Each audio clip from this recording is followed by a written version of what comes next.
अरे धड़कन का दिल ई धड़कना भी छोड़ देगा, धड़कन का दिल ई धड़कना भी छोड़। नमस्कार दोस्तों, कैसे हैं आप लोग। ये धनंजय धड़कन का एक गाना है दोस्तों, धड़कन का दिल, जो कि बहुत ही मस्त गाना है दोस्तों।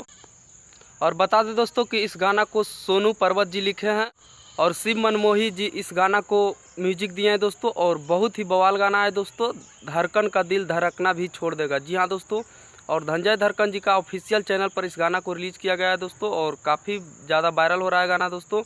तो आप लोग धनंजय धड़कन जी का फैन है तो इस वीडियो को शेयर कीजिए और गाना को ज़रूर सुनिए दोस्तों। अभी सर्च में चैनल नहीं आएगा दोस्तों, लिंक हमारे डिस्क्रिप्शन बॉक्स में मिल जाएगा।